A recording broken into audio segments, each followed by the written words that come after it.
Hello and welcome back aboard the New Scientist Escape Pod.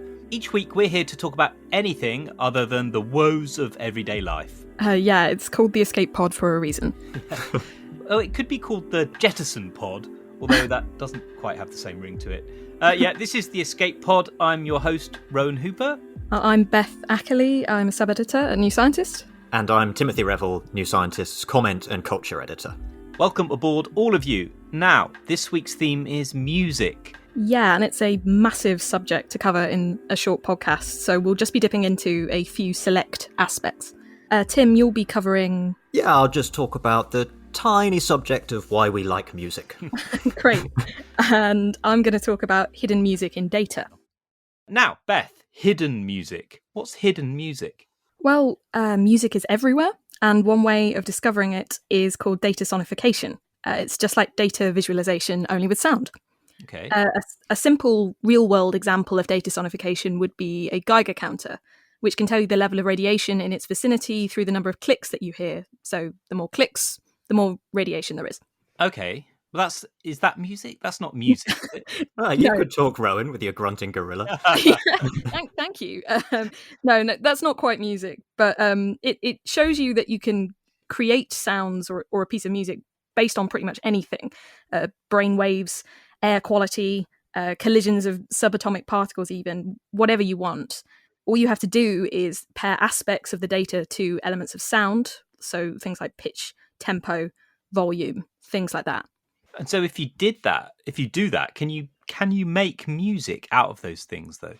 Yeah, in a way. So NASA, for instance, has taken data on different objects in space, like the Crab Nebula, for instance, and has represented them with sound. So they might convert different wavelengths of light to different instruments. So they might use woodwind instruments to represent infrared light, say, and they might convey brightness through volume.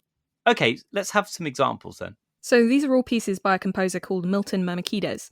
This is pendulum music, first of all, which transposes the movements of pendulums to pitches on a 5-note scale. So if you have a row of pendulums of increasing length and start them swinging at the same time, their movements follow this distinct, quite mesmerizing wave. And that's a pattern that you can hear in this piece instead of just seeing it.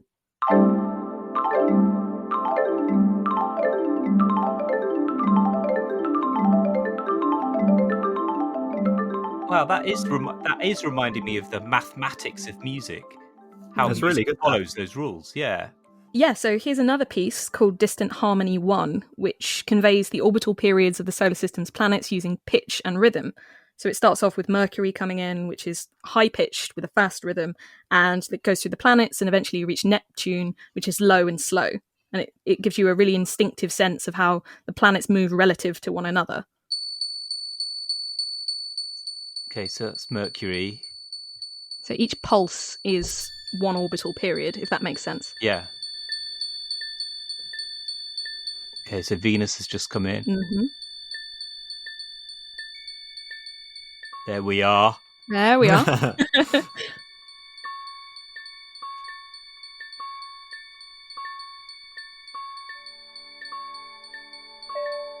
there's Mars. Oh, Mars is very gentle, isn't it? Yeah. It's very Kind of quite relaxing, calming. this. Yeah. Yeah, it's actually weird. You wouldn't expect it to be relaxing, would you? You'd think it might be like a random cacophony, but it's not. Yeah, and you get these sort of rare moments where they sort of align, where you can feel the planets aligning, which is quite nice. Should we just play this for the rest of the podcast? Wow, that is nice. What else have we got, Beth? So next we have crystallization of salt, which is pretty much what it sounds like. So it's based on a video of salt crystallizing, and the spread of salt on the left-hand side of the video. Is it like paint drying? It's much prettier. Growing. It's much prettier, Yeah. I promise. But so the spread of the salt on the left-hand side of the video is converted into lower notes on a piano, while the spread on the right is higher notes. And the higher up the image, the louder the note is. So it really captures the sort of how that physical process builds with time.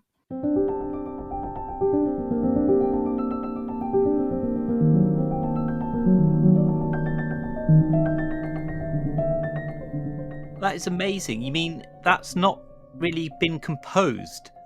Yeah, it's entirely based on the movement. Transposed. That's incredible. That one sounds the most like something you might actually hear. Yeah. Like legitimate music rather than some attempt to convert some bit of science into music. It sounds like something that someone could have composed. Dig at my that. gorillas again. It sounds like something a gorilla could have sung, I think. Well, that's kind of the joy of it, is that you can make it sort of complex or as simple as you want, depending on how arty you want to be or how strictly scientific you want to be. What I think is really valuable about data sonification is that not only can you create something really beautiful and interesting, as we've just heard, it's a really simple way of conveying a lot of complex information at once in a way that people who aren't necessarily experts can engage with. Our ears are really sensitive to the variations that we hear in sound, so you don't need a lot of scientific or even musical training to spot those patterns. And only using visual representations of data can exclude a lot of blind and visually impaired people as well. So sonification just provides another route into engaging with the data. That's absolutely amazing. I absolutely love that, Beth. Thank you.